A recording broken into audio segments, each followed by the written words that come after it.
네, 이제 이번 2장에서는 WTO 체제 및 주요 협정에 대해서 살펴보겠습니다.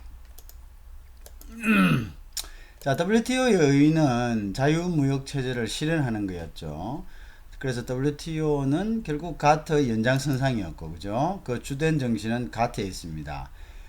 그렇지만 가트에서 처리하지 못했던 농산물, 서비스, 지적 재산권 등 모든 영역에서의 그 자유무역을 강화하는 것을 초점을 두고 있죠.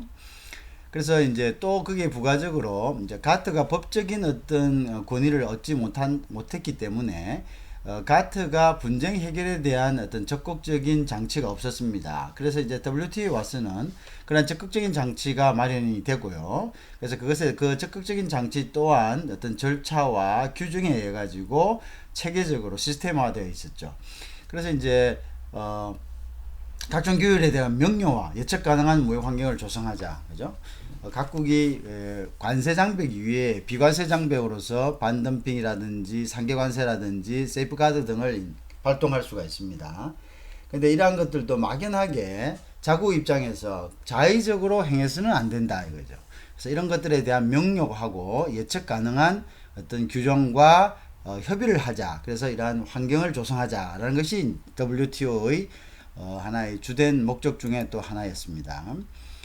즉 결국 국경 없는 무한한 경쟁 시대다. 지금은 무역질서가 하나의 국제 기구를 통제하에서 통제되는 마침내 그죠? 국제 기구화. 그래서 가트는 의정서 협의적 어떤 상황이었다. 그게 이제 어떤 법적인 어떤 추인의 큰 그게 없었죠. 각국을 가서 그 기구에 대한 각각의 나라에서 가트에 대한 국제 기구로서의 어떤 법적인 agree 같은 게 있어야 되는데 이제 그런 것들이 좀 미비했습니다. 그래서 뭐 아무래도 그러니까 통제력이 약할 수밖에 없죠. 그렇지만 가트는 1948년 이후 한 50년 동안 WTO가 출범하기 50년 동안 세계 무역 질서, 즉 자유무역을 향한 하나의 토대를 형성했다. 그런 게 있겠죠. 그래서 관세 및 비관세 장벽을 축소하자. 그래서 자유무역을 하자. 자유무역을 함으로써 더 많은 잉여를 나타낼 수 있다. 더 많은 잉여를 전 세계 시민들에게 줄 수 있다. 그죠? 그래서 이제 투자 및 서비스의 자유화, 투자도 자유롭게 하고 서비스 자유롭게 하자. 뭐 이런 것들이 이제 이 가트의 이제 주된 WTO의 주된 목적 중에 하나죠. 생산 및 시장의 범세계화, 그죠? 생산 및 그러니까 우리가 글로벌 경영이란 말이 있죠. 그러면 생산과 그다음에 구매와 그다음에 뭐 경영과 이것이 다 분리돼 가지고 가장 최적의 장소에서 할 수 있게. 그래서 가장 경쟁력 있는 장소에서 옛날에는 이제 생산, 구매, 기획, 경영 뭐 이런 것들이 전부 다 어디 있습니까? 한 곳에서 있죠.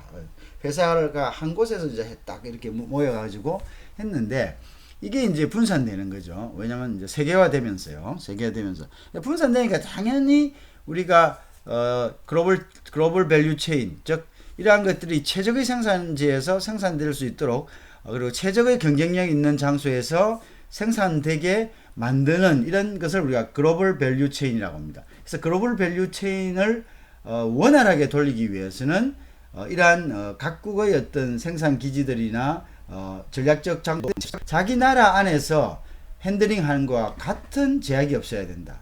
그러기 위해서는 관세 및 비관세 장벽이 모두 철폐되는 것이 이제 어떻게 보면 진정한 자유무역이고 또한 투자와 서비스의 자유화의 진전이다. 이렇게 이제 주장하는 겁니다. 그래서 그런 이제 목표 하에서 WTO가 이제 출범하게 된 하나의 의의가 되겠죠. 그러면 각국이 제출한 관세 양업표에 따라서 국가별 관세 정책이 이제 제약이 됩니다. 관세 양업표란 것은 뭐냐면은 수출할 국가가 자기들이 수출할 품목에 대해서 수입 국가에게 제시하는 겁니다. 우리는 이런 품목을 당신네들 국가에 수출하고 싶은데 이것이 경쟁력을 갖기 위해서는 적어도 이 정도 이하의 관세율을 적용해 주는 것이 바람직합니다라고 하는 거예요. 그럼 상대는 또 자기네들이 우리들한테 이제 그 수출할 것을 갖고 와갖고 서로 이제 협상을 해가지고 이제 그 하는 거죠. 그래서 이제 우리가 이게 tariff schedule, 관세 양어표를 가지고 이제 서로 관세를 협의를 하게 되는 거죠. 그 다음에 이제 비관세 장벽이 있습니다. 관세가 아닌데, 지난번도 이야기했죠. 그죠? 관세가 아닌데, 관세가 같은 효과를 내는 것. 즉, 자유로운 무역을 방해하는 거죠. 그래서 어떤 보조금 지급을 철폐하라. 보조금을 하면 어떻게 됩니까? 그 결국은 뭡니까? 자기 나라 제품에 대한 원가를 줄여주는 거죠. 그 원가 부분을 보조금을 줘서 상쇄시켜 버리는 거죠. 그러면 어떤 효과가 생깁니까? 남의 나라 물건에 뭘 한 거가 관세를 부과한 것만 같죠. 자기 나라 물건이 값이 10% 떨어진다는 거는 결국은 관세는 부과하지 않았지만 남의 나라 물건, 즉 들어오는 물건에 대해서 10%를 부과했다는 것과 같은 효과가 나는 거죠. 그죠? 그래서 이제 이거는 비관세 장벽, 보조금 철폐해라. 특히 유치 산업이나, 그죠? 특정 산업에 대한 그것은 하지 마라. 불가능하다. 그렇게 해서는 안 된다. 그거는 자유로운 경쟁이 되지 못한다라는 것을 이제 하는 거죠. 자, 그래서 우리 일을 좀 더 보면요. 그런데 이제 우리가 WTO는 가트 체제를 확대한 겁니다. 가트 체제를 확대한 거죠. 그죠? 그래서 이제 가트 체제에서는 법인격과 법적 구속력을 가지지 못했죠. 자, 그렇지만 WTO 체제에서는 법인격과 법적 구속력을 가지고 있고요. 가트 체제에 가지고 형성되었던 의정서, 협의 내용이 그대로 승계가 되는 거죠. 거기서 이제 보충되는 겁니다. 그죠? 보충되는 거다. 그래서 이제 우리가 보충되는 거다. 그래서 이제 1945년에 가트가, 그죠? 그 다음에 이제 1986년에서 1993년 사이에 우루과이 라운드가 타결됐고요. 그 다음에 1993년에 이제 우루과이 라운드 타결되고 1994년에 마라퀴시 협정으로 모로코에서 있었던 마라퀴시에서 협정이 있었죠. 그래서 거기에서 1995 거기에 협정의 이제 의정서에 의해 가지고 1995년에 이제 WTO가 성립되는 거죠. 한 10년 있다가, 그죠? 1년 있다가 WTO가 이제 하고, 이제 우리가 우리가 잘 알고 있는 우루과이 라운드가 시작한 지로는 약 10년 후에 WTO가 설립이 하게 됩니다. 자, 그래서 이제 WTO의 목적 및 특징을 보면요. 설립 목적 아까 말씀드렸어요. 자, 설립 목적은 당사국 간의 상호 무역 및 경제활동 상호의 생활 수준을, 자, 경제활동은 왜 생활 수준이 향상된다는 걸 이야기했죠. 우리 경제학에서는요, 잉여, 즉 편익, 이득, 같은 이야기입니다. 이득은 결국은 뭐냐면은, 소비량에다가 그 소비한 가격의 어떤 그 합으로, 곱하기로, 그죠? 이루어집니다. 결국, 편익이 말하려면, 전 세계 국민들이 많은 수익, 도움이 되게 하려면은, 일단 무역량, 즉 거래량이 많아야 됩니다. 거래량이 많아야지만이 많은 사람들이 선택의 범위가 넓어지고, 그 다음에 뭡니까? 가격이 국제화 가격이 돼야 된다. 국제 가격. 국내 우리가 수입을 한다는 것은 국내 가격을 국제 가격과 맞추었다는 거죠. 그죠? 국제 가격과 맞추어졌다. 그래서 국제 가격으로 맞추어진다면 국내 산업은 처음에는 이제 조금 힘들겠죠. 국내 산업이 이제 수입이 되었다는 이야기는 어쨌든 경쟁이 있기 때문에 들어옵니다. 자, 수입 물품이 뭐 특정한 물품들은 그렇겠죠. 기호품이나 이런 것들은 가격이 뭡니까? 높겠죠. 높을 수도 있겠죠. 그거는 이제 특별히 그 브랜드라든지 가치를 보고 투자하는. 그렇지만 대부분의 생필품이라든지 이제 필수품들은 수입이 됐다는 이야기는 국내에 있는 가격이 높다. 그러면 수입이 됨으로써 국제 가격화 되면서 국내 가격도 수요 공급의 원칙이에요. 그래서 자연적 수요를 맞추기 위해서 가격이 떨어지면 더 많은 이익이 생긴다. 더 많은 이득이 생긴다. 그럼 더 많은 이득이 생기면 어떻게 되나요? 그거는 이제 당연히 그 많은 이득으로 많은 사람들이 혜택을 받을 수 있죠. 그게 결국 생활 수준이 향상이 됩니다. 그죠? 그 경제 활동 상호간이라는 것은 수입국과 수출국간이, 그죠? 그래서 이제 완전 고용 달성의 어떤 이바지한다. 고용은 어떻게 해서 달성됩니까? 즉 수요가 많으면은 생산자들은 수요가 많고 가격이 오르면 무조건 어떻게 생산을 정대시킵니다. 생산을 정대시키려면은 필연적으로 고용이 창출돼야 되겠죠. 그래서 고용이 창출되면은 실질적인 소득이 증가하고요. 그 다음에 정말 양적인 이제 확대가 추구가 되죠. 그죠? 수요의 양적인 확대가 추구가 되죠. 집에서 뭐 아버지만 보러 오실 걸 어머니 그다음에 형제들 다 보러 온다면 당연히 그것은 생활 수준이 향상이 되고요. 그다음에 어떤 것을 이제 사려고 하는 수요 역시도 돈을 가진 사람들이 많기 때문에 양적인 확대를 추구할 수가 있는 거죠. 자, 그다음 이걸 목적 달성을 위한 즉 WTO의 목적을 달성을 위해서 어떻게 냐 어떤 시스템들이 있느냐 하는 거죠. 그래서 WTO는 가트와는 달리 분쟁 해결에 대한 적극적인 어떤 절차를 마련했다고 했죠. 그래서 가트에서는 그게 법적인 인격이 부여되지 않았고 그러한 구속력이 약하기 때문에 회원 상호간에 어떤 분쟁이 일어났을 때 이것을 조절할 수 있는 기능이 매우 약했습니다. 그래서 실질적으로 보면 거의 가장 중요한 기능이 없었다라고 할 수 있죠. 왜? 어차피 협상이라는 것은 갈등이 있는 거고요. 그 갈등 과정에서 뭔가를 해결해야 될 문제들이 있죠. 근데 그 해결해야 될 문제들이 해결하지 못한다면 그건 사실은 유명무실한 기구가 될 수밖에 없는 겁니다.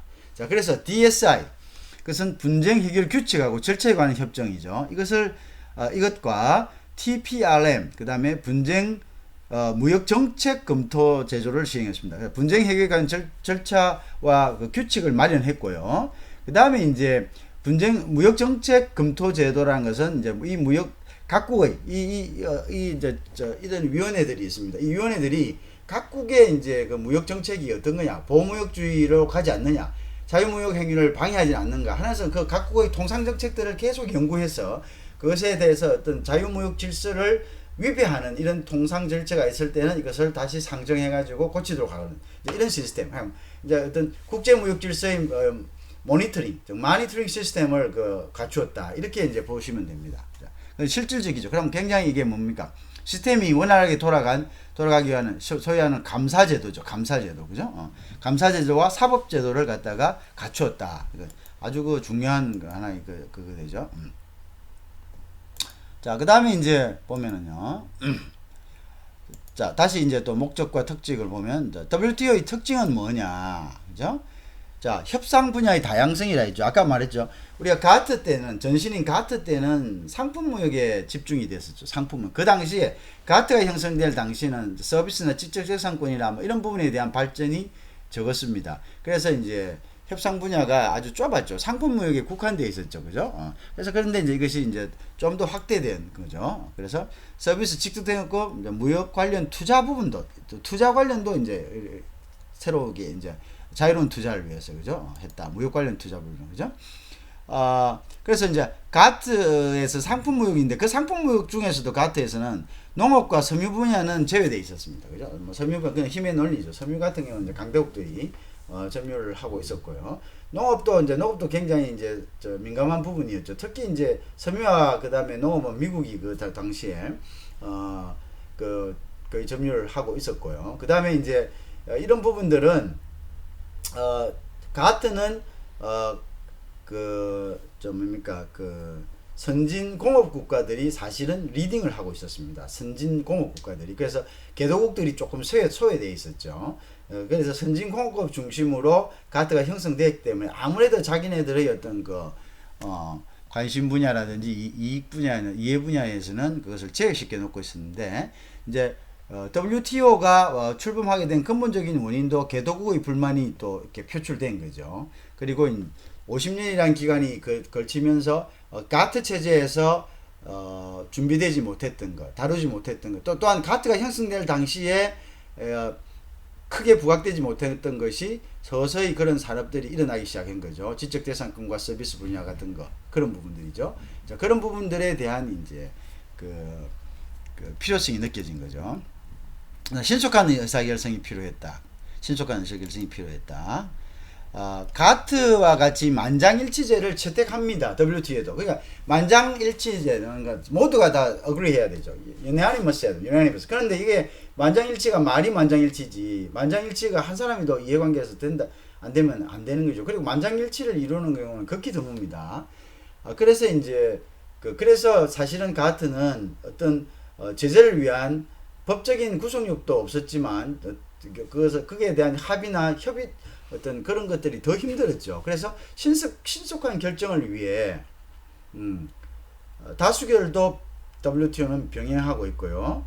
그 다음에 조속하게 처리할 수 있도록 이런 규정들도 놓아두었기 때문에, 갖추어졌기 때문에 보다 신속하고 확실한 결정을 내릴 수 있다. 그것도 또한 그 결정에 대한 구속력도 가졌다는 것이 특징이 되겠습니다.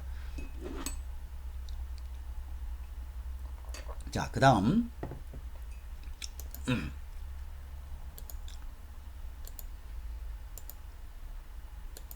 자, 그래서 분쟁 해결 및 조정 능력도 제고됐다. 회원국이 협약을 불이행할 건 어떻게 합니까? 보상을 요구하죠. 그죠? 자, 분쟁 절차를 통한 강력한 제재 조치, DSB, The Dispute Settlement Body라서 분쟁 해결 기구가 있습니다. 그래서 제재를 사법적인 제재를 가할 수 있죠. 페널티를 먹을 수가 있다는 거죠. 그죠? DSB, Dispute Settlement Body, 분쟁 해결 기구도 갖추었다는 거죠. 강력한 제재 조치를 한다.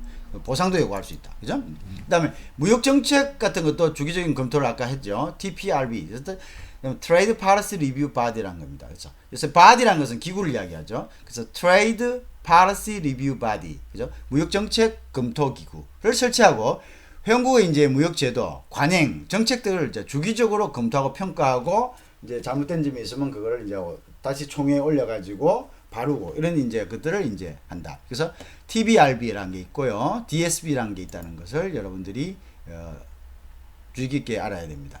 자, 그래서 이렇게 하면은 회원국 무역 관련 제도와 정책을 투명하게 이제 투명하게 이제 오픈하는 겁니다. 그죠? 그러니까 우리가 보면은 어떤 나라에 진출하고자 할 때는 그 나라에 대한 시스템을 아니까 그래서 예측이 가능하죠. 저 나라에 가서는 저런 부분들이 있구나. 그래서 가면 이제 예측이 가능하죠. 그죠? 그래서 예측 가능한 교육을 실천할 수가 있다는 것이죠. 그죠? 자. 그 다음에 이제 기본 원칙 한번 볼까요? 자, 최국 대우 원칙이죠. 내국민 대우 원칙, 시장 접근 보장 원칙, 투명성의 원칙이죠. 아까 투명성의 원칙은 조금 전에 이야기했죠. 투명성의 원칙은 그 나라가 가지고 있는 무역 관련, 통상 관련 정책들을 뭡니까? 모두 디크로즈 하는 거죠. 그러니까 공개해 가지고 그 다음에 어떻게 합니까? 공개해서 이제 그걸 명백하게 함으로써 투자국들이 안심하고 사전에 모든 것을 검토하고 투자할 수 있도록, 그죠? 시행착오를 걷지 않도록 하는 거죠. 그 다음에 시장채권도 보장을 하는 거죠. 그래서 뭐 들어오는 것을 여러 가지 어떤 제재 장벽을 만들어 가지고 시장채권을 갖다가 어렵게 만들게 하서는 안 되고요. 그 다음에 최국 대우 원칙과 내국민 대우 원칙이 있습니다. 자, 최국 대우 원칙이란 것은 수출업자들 상호간에 공정한 경쟁을 보장해 주는 겁니다. 무슨 말이냐면 내가 어떤 나라에 수출한다. 자, 한 10개의 나라가 있다 합시다. 그러면 수입국이 그중 한 개 나라에게 준 최고의 혜택은 모든 나라에게 동등하게 적용돼야 된다. 그러면 우리가 뭡니까? 어떤 나라에 수출할 나라가 한 10개가 있다면 그 나라 수출하는 나라 10개는 모두가 동등한 혜택으로서 들어가야 된다는 거죠. 주어야 된다는 거죠. 요 나라는 내가 좋아하니까 특별하게 요 나라에 대해서 어떤 혜택을 줘서는 안 된다는 거죠. 그 다음에 그 나라에 진입을 했을 때, 내국민 대우 원칙이라는 것은 그 나라에 진입을 했을 때 국내에 있는 기업이 받는 혜택과 수출 기업, 즉 자기 나라로 수출하는 기업이 받는 혜택이 똑같아야 된다. 그러면 이제 그것은 이제 국내에서의 경쟁을 보장해 주는 겁니다. 무슨 말인지 알겠죠? 그 다음에 이제 시장 접근 보장 원칙 아까 이야기했고, 투명성의 원칙도 보장다. 이 네 개가 굉장히 중요한 기본 원칙입니다. 이 네 개의 원칙이 제대로 실행된다면은 명실상부하게 그 글로벌라이제이션, 그러니까 자기 집에서 장사하는 거와 자기 집에서 사업하는 거와 똑같은 효과를 누릴 수 있다는 거죠. 그죠? 그런 이제 혜택이 있다는 것을 우리가 이제 예외가 있습니다. 근데 예외, 자, 합리적인 예외를 인정한다는 거죠. 자, 개발도상국 관세에 관한 자국 산업 보호 인정한다. 자, 개발도상국 같은 경우는 너희들은 좀 약하니까 그래, 뭐 그 정도는 관세 부과해도 우리가 봐줄게, 뭐 이런 거죠, 그죠? 우리 오기 얼마 전까지만 해도 우리나라도 뭡니까? 우리나라가 지금 경제 GDP 순위로 해서 11위고요. 무역량으로 해서는 일본 다음으로 해서 좀 5위 정도의 마크가 되는데도 불구하고 아직도 개발도상국 GSP의 적용을 받아서 혜택을 보고 있었죠. 이제 그거 없어지면은 이제 우리도 이제 정말 광야에서 이제 생존해야 되는 이제 이러한 이제 추운 환경에 노출됩니다. 그래서 그런 것들을 여러분들이 잘 극복할 수 있는, 여러분들이 차세대가 그런 것을 극복해 가지고 그것을 이제 이러한 이제 힘든 환경을 많은 지식과 그리고 투지를 가지고 헤쳐나가야 되겠죠. 우리나라에는 수출 산업 일꾼이 최고입니다. 왜? 우리나라 총 GDP 중에 교육이 차지하는 분량이 벌써 70에서 80%입니다. 70에서 80%는 무슨 말이냐? 예를 들어서 농사를 이야기합시다. 내가 쌀 농사를 짓는다. 근데 쌀 농사를 100가마일 지어요. 100가마일 지어가지고 쌀 농사를 해가지고 그 사람이 생활을 하는데 쌀만 천하면 쌀만 밥을 해가지고 먹고 살 수 있습니까? 에? 밥만 떠먹고 살 수 있어요? 반찬도 먹어야죠. 애들 학교도 보내야죠. 옷도 입어야죠. 그리고 뭐 가끔 나가서 술도 한잔 마셔야죠. 그건 뭡니까? 그건 어떻게 해야 됩니까? 그럼 쌀 가지고 가가지고 쌀 줄 테니 술 달라, 쌀 줄 테니 뭐 그렇게 합니까? 아니죠. 쌀을 뭐로? 다른 걸로 바꿔야죠. 뭐로 바꿔야 됩니까? 돈으로 바꿔야죠. 팔았어. 그 얘기입니다. 내가 쌀을 100가마니를 이번에 생산을 했다면 그중 70가마니는 팔아야 됩니다. 그걸 팔지 않으면 다른 걸 살 수 없습니다. 그게 이제 한국의 이제 GDP에서의 이제 교육이 차지하는 비중입니다. 그죠? 우리가 이제 우리나라가 약 1700조 정도의 GDP를 갖고 있는데, 그죠? 그 중에 이제 1100조 정도가 교육에 의해서 이제 만들어지는 거죠. 그죠? 자, 그러면 어떻게 해야 됩니까? 여러분들과 같은 정말 청년 학도들이 열심히 해가지고 이제 다음 세대에 우리가 글로벌을 개척하는 그러한 이제 리더가 돼야지만 우리 대한민국이 먹고 살 수 있는 겁니다. 자, 그래서 무역이라는 것은 굉장히 중요한 거죠. 그죠? 자, 그래서 이제 우리는 지금까지 이런 개발도상국의 예외를 갖다가 수입을 받는 것도 미국이 수출할 때 다른 나라를 까다롭게 하면은 이런 예외 조항을 받는 나라에 대해서는 조금 뭐 이렇게 완화해주고, 뭐 그래 우리 GSP라고 뒤에 봅니다. 그런 이제 예외 규정이다. 자, 근데 이런 예외 규정도 아직 좀 예매합니다. 애매한 것도 있습니다. 그래서 이게 뭐 코에 오면 코걸이, 귀에 오면 귀걸이 이런 식으로 하는 돼 가는 경우도 적지 않습니다. 자, 그래서 그런 부분들은 보완이 필요하다. 자, 그래서 이제 일반적인 예외 규정이면요. 자, 이게 포괄적인 예외 규정으로 회원국 모두에게 적용되는 겁니다. 그죠? 인정된 거, 그죠? 자국의 공중도덕이라든지 생명건강보호에서, 그 다음에 국보보호, 안전보호를 위해 가지고는 어떤 정도의 수입을 갖다가 자유무역을 어떻게 제한할 수 있다. 지금과 같이 우리가 뭐 코로나 일어났습니다. 코로나 일어났는데 막 그냥 금융 같은 걸 좀 까다롭게 한다. 근데 왜 까다롭게 하냐? 왜 까다롭게 하냐? 이렇게 하면은 이제 그거 이제 할 말이 없잖아요. 그죠? 왜 까다롭게 하느냐. 그죠? 그래서 할 말이 없죠. 그죠? 자, 그래서 이제 이럴 때는 공중보건 때문에, 국민생활 보호 때문에 엄격하게 해야 됩니다. 이런 예외를 다 인정한다는 거죠. 그죠? 그래서 이제 예외를 인정한다.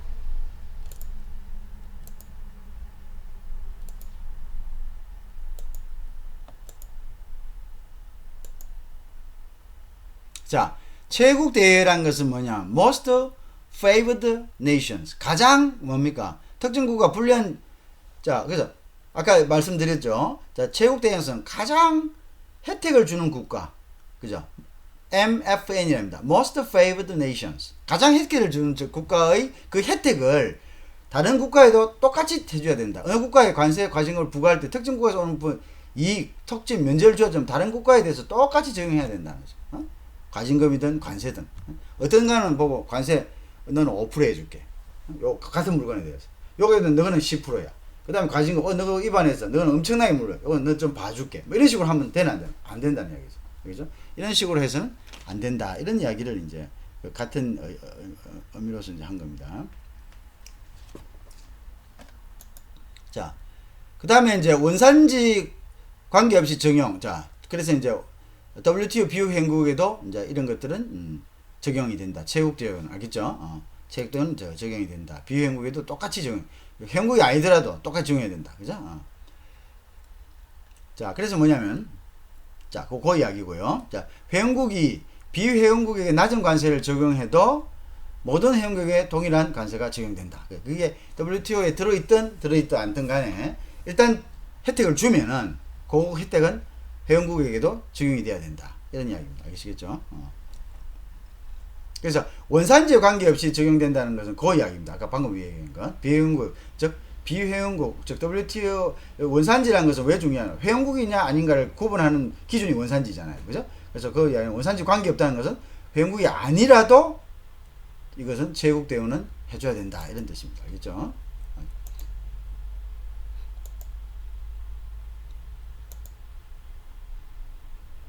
자, 요건 방금 한 거죠. 그렇죠. 그 다음 또 이어집니다. 그 다음에 관세동맹 및 자유무역지대, 특정 국가의, 관세동맹 및 자유무역지대하고요. 특정 가입국의 협정 부적용, 그 다음에 개도국 관련 조항, GSP, 아까 말씀드렸죠. 서비스에 관한 일반 협정, GATS, General Agreement on Trade in Service입니다.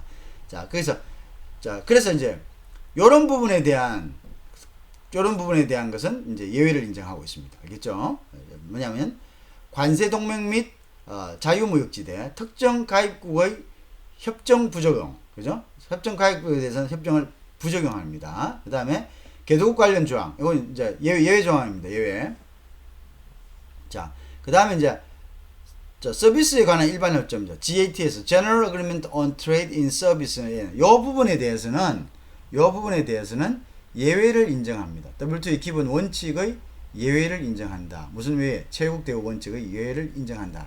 알겠죠? 자, 요 말은 뒤에 설명이 되니까 조금 뒤에 가서 좀 자세하게 할 수 있도록 그래 하십니다. 알겠습니다.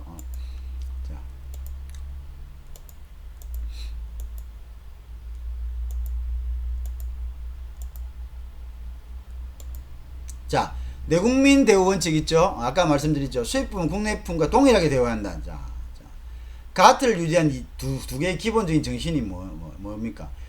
자, 체국 대우하고 내국민 똑같은 조건으로 수입하는 거고요. 내국민 대우는 수출하는 국가와 국내에 있는 국가가 공정하게 똑같이 경쟁할 수 있도록 하는 겁니다. 알겠죠? 국내 제품과 비교해서 수입품을 세금을 더 부과하는 등의 차별적인 행위를 하면은 그게 뭐 무슨 소용이 있습니까? 그게 자유무역이 됩니까? 그 자유무역이 안 되죠. 그죠? 자유무역이 안 된다. 수입품에게 더 유리한 조건을 수입품에게 유리한 조건을 부여하는 것은 문제가 없죠. 그죠? 그거는 상관이 없습니다. 그죠? 그러니까 자유무역이라는 것은 무역이라는 게 즉 수출하는데 수출하는데만 지장이 없도록 하면 됩니다. 그래서 자기 나라에게 더 불리한 걸 하면은 수출하는 데는 더 유리하죠. 그거는 괜찮다 이거죠. 자, 그래서 no less favorable. 그러니까 no less favorable. 그러니까 less favorable 해서 즉 혜택을 주는 것보다 less 해서는 안 된다. 못해서는 안 된다. 그래서 그렇죠.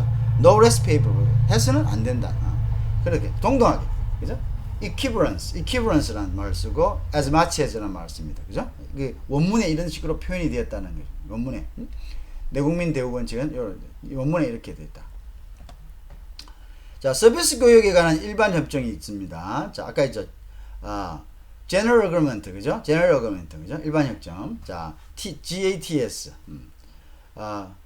General Agreement Trade of Service, 그죠? In Service. 이게 게트 17조 지적해상권. 자, 여기에 이제 규정이 되어 있습니다. 알겠죠? 내국 대응 협정도 어디에 되냐면은 서비스에 관한 일반 협정 17조와 지적재산권 교육협정 TRIPS 3조의 내국민 대우 원칙이 규정이 되어 있습니다. 아시겠죠? 자, 똑같이 해라. 서비스 같은 것도. 바깥에서 오는 것도. 지적재산권 교육협정도 똑같이 해라. 이런 이야기죠. 보호해줘야 됩니다. 내국 기업의 지적재산권을 보호하듯이 외국 기업의 지적재산권도 똑같이 보호해줘야 된다. 이런 이야기입니다. 자, 또 나갑니다. 그럼 예외가 있습니다. 자, 여기 대우 안 해줘야 될 또 예외가 있습니다. 자, 그 다음에 뭐냐면 정부 조달, 보조금. 자, 개발도상국에 대한 예외 인정. 자, 개발도상국은 내국민 대우 똑같이 해줘버리면 어떻게 됩니까, 여러분들? 그럼 그 나라의 indigenous, domestic 펌들이 전부 다 뭡니까? craftsing입니다. crafts. 그럼 뭐냐? 다 망해버리죠. 경쟁력이 있습니까? 그죠? 개발도상국. 그럴 때는 개발도상국은 이제 조금 예외를 인정해 줍니다. 똑같이 내용 대여해 주면 안 되겠죠. 그다음에 보조금 부분도 마찬가지죠. 보조금 부분도 자, 보세요. 보조금 부분도 보조금을 줄 수 있는 경우가 있습니다. 보조금을 줄 수 있는 경우. 농업 보조금 같은 경우. 그죠? 뭐 우리나라 경우는 수출하면은 수출한 데들은 이제 그 로지스틱에 즉 수송에 관한 그런 것들을 또 국가가 보조해 주십니다. 근데 이걸 갖다가 수입국 또는 뭐 국내에 있는 외국인 기업, 투자국 이런 데 똑같이 이제 보조해 준다는 것은 조금 이제 무리가 있을 수 있죠. 그다음에 정부 조달도 사실 정부 조달도 프로큐어먼트도 전부 다 개방해야 됩니다. 그런데 이제 예외적으로 그렇지 못한 나라들에 있어서 정부 조달은 이제 그 나라에게 이제 통화를 푸는 역할을 하게 되죠. 그죠? 통화를 푸는 역할을 하게 되니까 왜 외국 기업, 수입국, 수출 기업에 이런 데 해버리면은 어떻게 됩니까? 그 돈이 다 자기 나라로 가버리잖아요. 그죠? 그래서 정부 조달 같은 경우는 조금 입찰 제한을 제한할 수도 있다. 제한할 수도 있다. 예외지만 이건 그렇지만 정부 조달도 원칙적으로 WTO나 가트의 원칙적인 정신은 뭐냐면 이것도 전부 다 오픈하는 겁니다. 근데 이제 예외적으로 이제 개발도상국이나 뭐 예외 조항이 있는 부분들이 있을 겁니다. 그런 데에 대해서 이제 예외적으로 이제 적용하지 않는다. 그다음에 지적재산권에 대해서는 이제 그 무조건 적용입니다. 자, 그다음에 서비스 교육에 관한 일반 협정에 대해서는 국별 양어표이죠. 그 양어표라는 것은 이제 각 나라별로 알아서 협상하라 이런 겁니다. 각 나라별 양어란 것은 서로가 협상해서 어그리한다는 뜻입니다. 그죠? 국별 각 나라 그래서 각 나라가 GAPS에서는 각 나라별로 이제 약속해가지고 당신들이 이제 알아서 해라 이런 이야기입니다. 그죠? 무슨 알겠죠? 자, 시장 접근 보장 원칙 마켓 액세스다. 마켓 액세스 아까 했죠? 자, 쿼터제 하지 마라. 쿼터제 수입 쿼터제 그죠? 관세 조사를 제외한 일체의 상품과 서비스 공급 제한을 철회해야 된다. 자, 어떤 것입니까, 여러분들? 거기에 보면은 쿼터제라는 것은 너희들 수출 통제해 이런 거죠. 역으로 하면 수입을 우리는 제한한다. 보통 쿼터제는 수입 쿼터제는 자기 나라에 수입을 하는 것을 제한할 수 있는 것은 조금 애매합니다. 그래서 어떻게 물론 뭐 세관을 통해서 하겠죠. 그렇지만 그거는 또 여러 가지 너희들 그 수출을 그 좀 적당한 양만 좀 할 수 있도록 좀 통제해 주십시오. 자, 우리나라 경우 같은 경우는 수출을 주도로 하는 나라이기 때문에 수출세가 없습니다. 수출세가. 우리는 수출세가, 수출하면 효자인데 무슨 수출세를 받아요? 수출하면 부가세까지 다시 내주는데, 수출하면서 필요하게 구입한 물건에 대한 부가가치세, 즉 내가 요 물건을 씀으로써 얻는 가치 때문에 국가에 내는 돈이 있죠. 그 한 10% 되죠. 그거를 수출한 것은 이거 국내에서 쓴 거 아니다. 국내에서 쓴 거 아니기 때문에, 그리고 수출했기 때문에 너희들은 내가 요거 받았던 거, 구입해 받았던 거를 그대로 내가 돌려주겠어요. 해서 그것을 이제 그걸 방법이 이제 여러 가지 있습니다. 그죠? 수출할 때는 국내 신용장을 이용해 가지고 할 때는 영세율 적용하는가. 그 다음에 이제 구매 승인서를 이용하든가. 뭐 이렇게 하면 영세율을 적용합니다. 그래서 아예 처음부터 안 내고 물품을 구입하는 방법이 있고요. 그 다음에 이제 다른 방법은 뭐냐면 물품을 구입하고 나중에 수출하고 나서는 이제 그걸 정리해 가지고 이건 수출하는 데 들었습니다 해갖고 이제 신고를 합니다. 은행에 가서 이제 확인을 받아고 신고를 하면은 그거는 이제 나중에 이제 세무서에서 다 이제 나눠줘요. 수출한 만큼 부가세 된 거. 자, 그다음에 이제 그렇게 되죠. 그걸 또 까줍니다. 자, 이렇게 하는 것은 쿼터를 제외한다. 그럼 어떻게 됩니까? 들어오는 걸 막으니까요. 이거는 뭡니까? 시장을 접근하지 말라는 거죠. 이거는 무역하지 말라는 겁니다. 자유로운 무역이 전제돼야 되죠. 그 자유로운 무역은 들어와서 가격 경쟁에 해갖고 수요와 공급이 시장 프리마켓처럼 시장이 이렇게 형성되는 것을 이야기하는 거지. 이렇게 자기들이 자의적으로 통제하는 것은 이것은 허용되지 않습니다. 수입 쿼터가 같은 비관세점은 이거는 안 된다. 그죠? 자, 근데 이제 각 GATS 서비스에 관한 서비스 무역에 관한 일반 협정은요. 이것도 이제 요것도 이제 그렇게 합니다. 요거는 시장 접근 보장 원칙을 어떻게 분야별로 구체적인 시장 접근 보장 원칙을 이렇게 정하도록 해놨습니다. 분야별로 구체적인 시장 접근. 어떻게 보면 이제 요거는 조금 예외 기준일 수도 있죠. 무조건 오픈하는 건 아니다는 거죠. 무조건 하는 게 아니고 서비스 분야에 대해서는 우리가 서비스 같은 경우는 어떤 게 있습니까? 의료라든지 뭐 여러 가지가 있을 수가 있겠죠. 의료라든지 이제 이런 게 있을 수 있기 때문에 그런 것들을 이제 그거 할 수.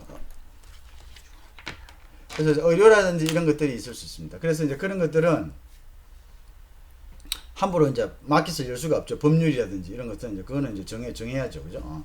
그건 의료시험은 외국의 의사들이 다 들어오고 법률 외국의 변호사들이 다 들어오고 이러다 보면 그거는 한참에 뭔가가 시스템이 무너질 수가 있으니까 그거는 이제 국가별로 서로 이제 해라. 어떤 예외 규정일 수도 있는 거죠. 그래서 이제 국가별로 상의해서 해라. 뭐 이런 게 그죠?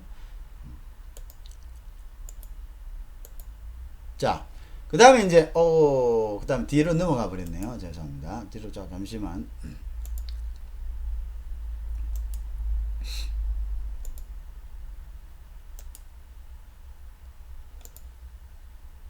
자, 그 다음에 이제 뭐냐면요.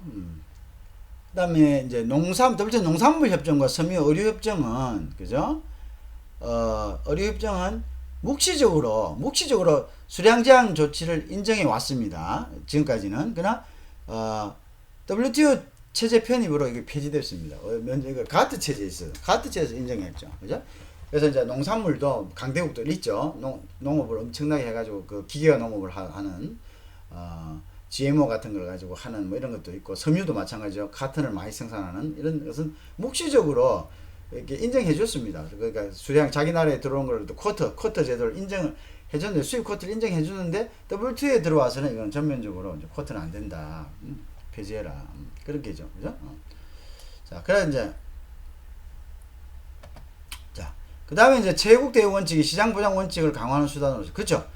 시장 보장 원칙이라는 것은 자 이런 거 규제 들지 말라는 것이 그 중에는 딱 보면은 제국 원칙을 쓰는데 저 혜택을 좀 주는 나라들이 있을 거 아닙니까? 자기 나라가 다 그렇게 막진 않을 거 아닙니까? 그러면 너 이 나라에는 수입 허가했네. 그럼 이건 똑같이 적용해야 돼. 제국 원칙에 의해서. 그러니까 제국 원칙에서 똑같이 적용해야 되니까 결국 어떻게 시장 보장 원칙이 제국 원칙에 의해서 더욱더 강화되는 거죠. 그죠?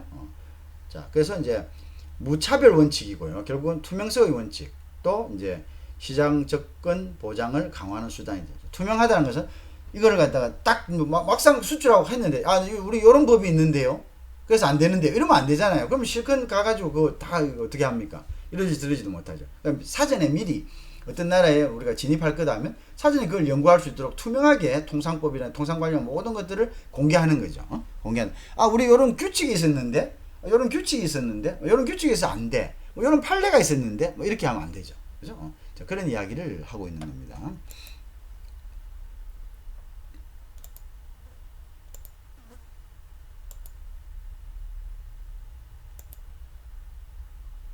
자, 예외가 또 있겠죠. 반덤핑입니다. 자, 그 보장문제 반덤핑, 그다음 긴급 수입 제한 정치, 수출 부족을 위한 수입 제한, 그 다음에 이제 국제 수지 악화로 인한 제한, 개도국을 예외를 두고요. 분쟁 해결 기구가 승인한 것죠. 그 다음에 대한 수입을 제한한다. 자, 웨이브 포기하는 거죠. 대한 수입 제한. 자, 무슨 말이냐? 반덤핑 있죠, 반덤핑. 반덤핑은 예외적으로 인정을 합니다. 그렇지만 이 절차도, 반덤핑 절차도 투명해야 되고, 공정해야 됩니다. 알겠죠? 자, 반덤핑이란 것은 뭐냐? 너그 나라에서 파는 것은 500원에 파는데, 우리나라에 와서는 왜 300원에 파느냐, 이거죠. 그건 무슨 말입니까? 물건을 더 많이 팔려고. 그러면 결국 누가 죽냐? 국내 기업들이 죽는다. 그러면 이거는 이거는 치팅한 거야. 그래서, 이거는 우리가 너희들이 지금까지 벌었던 거 전부 다 환수하겠어 하면서 이제 반덤핑 판정을 내리면서 벌금을 부여하고 이제 그 반덤핑 관세를 갖다가 부과하면 앞으로 들어온 물건값이 엄청나게 높아지고 거의 수출이 거의 불가능해지죠. 수입이 거의 불가능해지죠. 그죠? 그것도 이제 어느 정도 이제 이유가 있을 수가 있거든요. 반덤핑을 하는 나라들이 있거든요. 그래서 이제 그런 것들은 대항할 수 있다는 거죠. 긴급 수입 조치는 뭐냐면 세이프가드입니다. 세이프가드라는 것을 이름은 들어보셨죠? 세이프가드는 이 반덤핑하고는 조금 그 별개의 것인데요.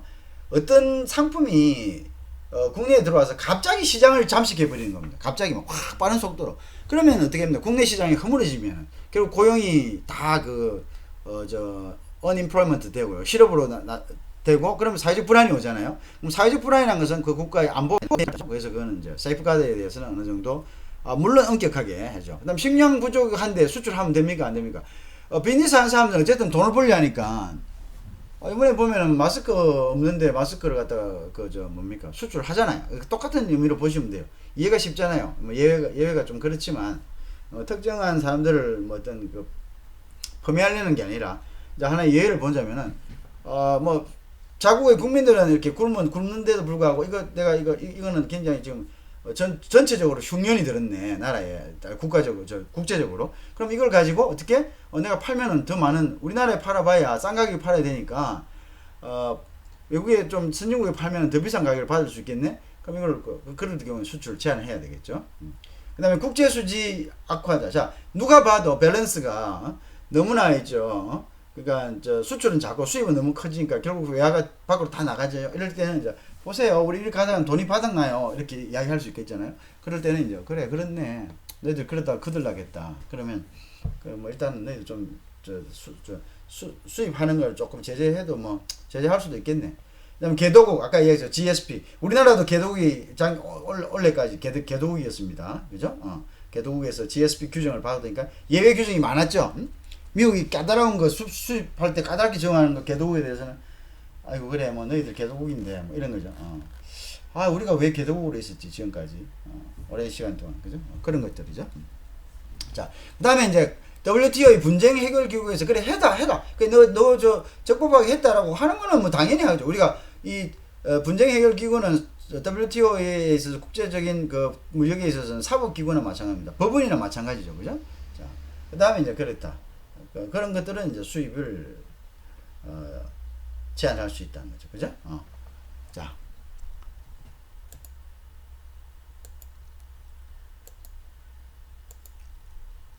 자, 그 다음에 transparency. 이게 투명성의 원칙입니다. transparency 원칙은 각국 정부 사법기관이 의사결정이나 법률이 합리적으로 예측하다고 된다는 원칙이죠. 무슨 뭐냐? 자. 그러니까 어떤 나라가 법이 있어요. 그다음 어떤 나라가 행정명령을 집행해요. 그죠? 또 뭐 이런 거 여러 가지가 있겠죠. 그다음에 어떤 나라에 판례가 있을 수 있고 이런 것들이 어떤 나라의 법률이 보니까 이 나라는 뭐 정치적인 이유에 가지고 막 이랬다 저랬다 막 같은 똑같은 케이스도 죄가 있다 없다 이렇게 하지는 않더라. 예측 가능해야 됩니다. 예측 가능해야. 투명해야 됩니다. 투명해야 된다. 그 투명하게 하세요. 투명히 안 하면 당신들 우리 교육에서 우리 제외시킬 거예요. 뭐 이런 식으로. 그래서 이제 그다음에 국제 정책 검토 기구가 있죠. 그래서 그걸 이제 하기 위해서 이제 이런 정책들을 계속적으로 리뷰합니다. 그래서 TPRM, 즉 트레이드 파리시, 즉 통상 정책을 리뷰 한번 검토해보는 뭔가 메커니즘을 갖고 있다. 그죠? 시스템을 갖고 있다. 그죠? 그래서 이것을 두고 계속적으로 국제의 어떤 자유무역을 해치는 어떤 정책이나 어떤 저항적인 그런 조항들이 없는지를 갖다가 마니터링하고 있다. 이렇게 보시면 됩니다. 그 다음에 이제 현금 각국의 무역 조치를 공표해야 됩니다. 무역 조치는. 그래서, 그래 알 수 있죠. 그 다음에 무역정책 감독기구를 또 두어야 됩니다. 각국이. 두어야지만이 자격이 됩니다. 회원국으로서. 이제 저거로 이제, 자격이 되고, 그죠? 자격이 되지 않으면 그다음부터는 굉장히 불리한 그걸 받게 되겠죠. 그죠? 자. 그래서 다른 회원국의 요구가 있을 시 규제 정보들을 제공해줘. 자, 너희들 뭐 규제 정보 있는 거 다 내봐. 나중에 그거 낸 거 말고 다른 규제 정보 있으면 됩니까? 안 되는 거죠. 그건 적용하기가 힘들죠. 그죠?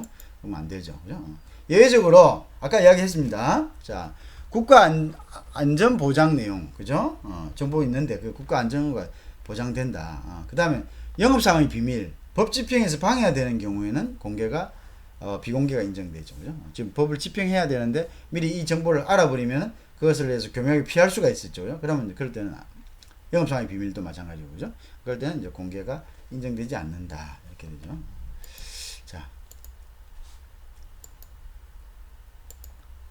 뭐 옆으로 가나, 이거는? 옆으로 갈 이유가 있네. 자. 그 다음에 이제 우리가 중요한 게 있습니다. 자, 뭐냐면요.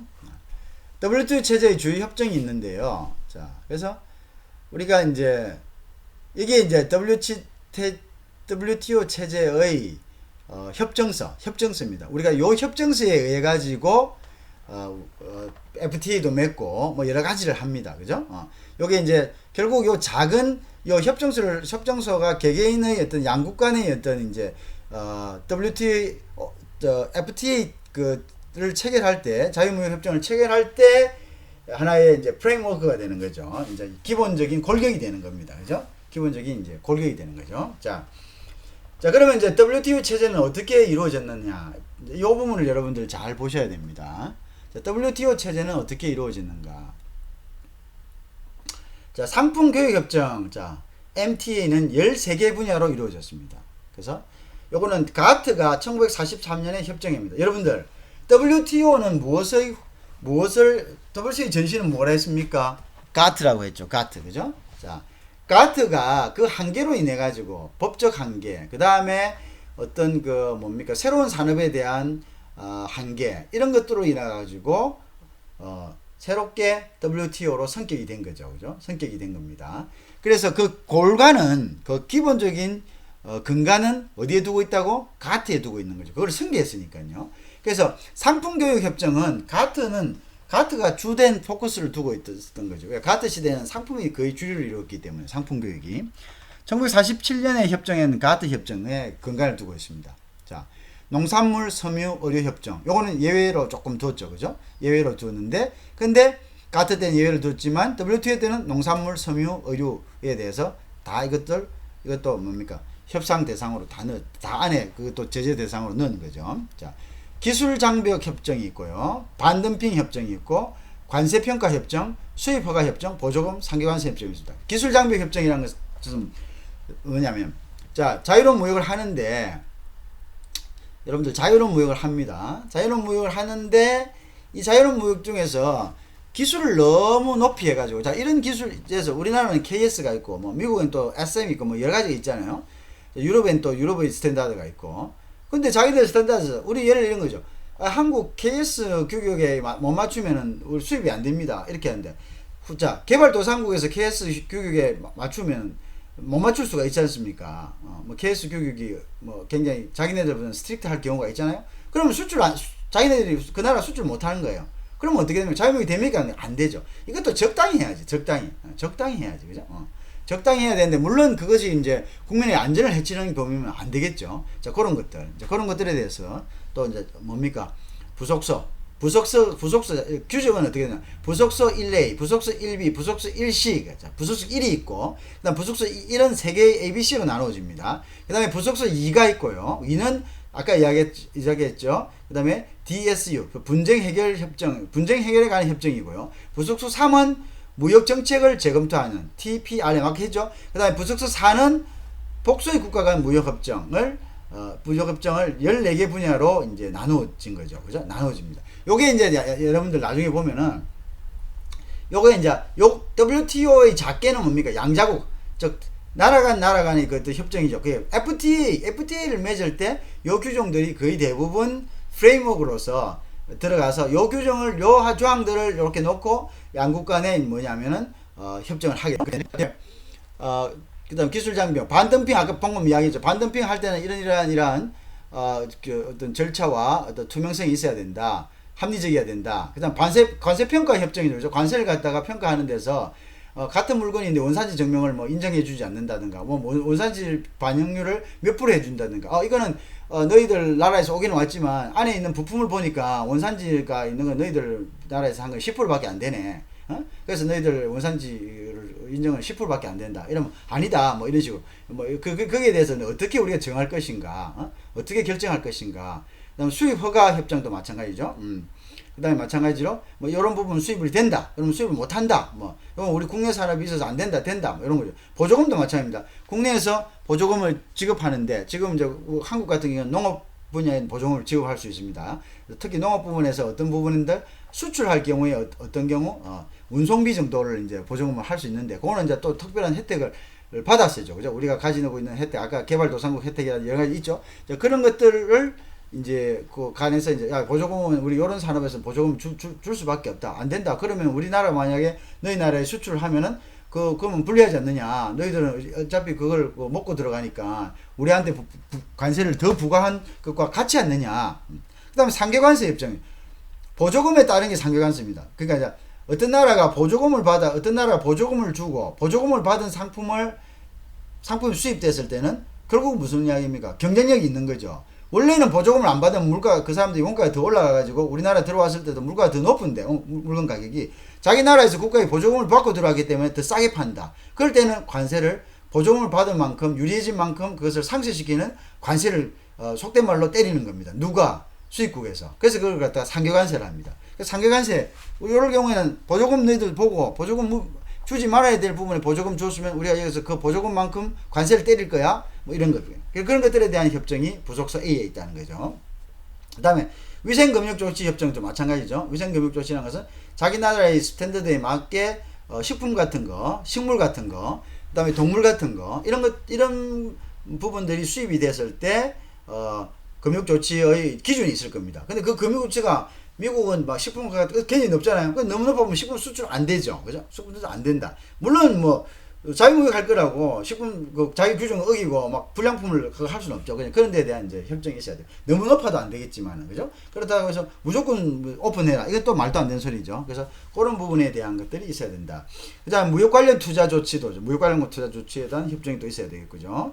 그다음에 이제 뭐 선적정 검사 협정, 선적정 검사도 있죠. 선적정 검사라는 것이 이제 뭐 그런 거죠. 야, 너가 우리나라에 수입할 때는 자, 어느 정도, 이제, 마약류, 무슨 류, 불런 거, 그걸 일단 해가지고, 일단, 스크리닝 해라, 스크리닝. 스크리닝 한다는 것은, 일단 수출하는 부분에 대해서 미리, 안 될 부분은 너희들이 그걸 해라. 그러면 이제 보통 이제 미국 세관에서 출장 나와 있죠. 출장 나와가지고, 미국으로 가는 물건에 대해서는, 미국 세관에서, 여기서 이제 한국 세관에서 검사를 합니다. 검사를 하면서, 이거 보자. 저거 좀 미국 가는 거, 저거 한번 열어보자. 뭐 이런 식으로. 그런 데에 대한 어느 정도까지, 그거 할 것인가. 그죠? 원산지 규정도 마찬가지고, 얼마까지 원산지를 볼 것인가. 우리가 메이드 인 코리아 했다 해서 무조건 자, 한국 제품으로 인정해가지고, 갈 때 관세를 다, 미국에서 다 우리하고 협정이 됐다 해가지고, 다 해주냐. 그게 아닙니다. 요 만든 제품 중에 한국산의 그 로컬 컨텐츠랍니다. 한국산의 어떤 비율이 몇 퍼센트 되느냐. 또는 이 제품 중에, 주된 제품, 자, 90%는 한국산이야. 근데 10%가 외국산이야. 그럼 90% 인정해 주느냐? 또 그것도 아닙니다. 왜? 이 중에 이 90%는 다 껍데기고, 핵심 부품은 이게 원산지 증명 규정을 적용받지 않는, FTA가 체결되지 않은, WTO에 가입되지 않은 나라의 것이다. 라고 할 수 있습니다. 그 중요한 거는 그런 것들에 대해서 원산지 규정을 어떻게 봐줄까, 몇 퍼센트 봐줄 것인가, 어느 정도까지 인정할 것인가에 대한 협정이 필요한 거죠. 그죠? 그것은 또 원산지 규정에 관한 아주 복잡한 부분들이 있습니다. 그죠? 그거는 한 번에 설명할 수는 없지만, 그런 부분들이 있죠. 그 다음에 세이프가드 아까 말씀드렸죠? 세이프가드는 어떤 것입니까? 갑자기 어떤 물건이 확 들어올 수 있습니다. 그죠? 인기가 좋아가지고. 근데, 생각지도 안 했는데, 이게 보니까 품질도 좋고, 인기도 품질도 가격도 좋아가지고 그 자기 나라의 산업을 갑작스럽게 잠식해버리는 거죠. 그러면 이제 자기 나라의 산업이 붕괴되는 거죠. 그러면 그것이 이제 결국은 이제 안보로 이어지는 거죠. 왜 안보로 이어집니까? 실업이 일어나니까 실업이 일어나면 폭동이 일어날 수도 있고 여러 가지 사회 문제가 일어날 수가 있겠죠. 그죠? 그럴 경우에는 이제 이것을 제한할 수 있습니다. 수입을 제한할 수 있습니다. 그래서 수입 금지 딱 이렇게 할 수 있죠. 그걸 이제 우리가 세이프가드라고 이야기합니다. 그 다음에 부속소 1비에 가면요. 서비스 교육 협정이 있죠. 그 다음에 GATS. 아까 서비스 교육 협정도 아까 있었죠. 그것도 서비스도 일정 부분에 대해서는 제한할 수 있어요. 의료 서비스, 법률 서비스, 뭐 여러 가지 금융 서비스.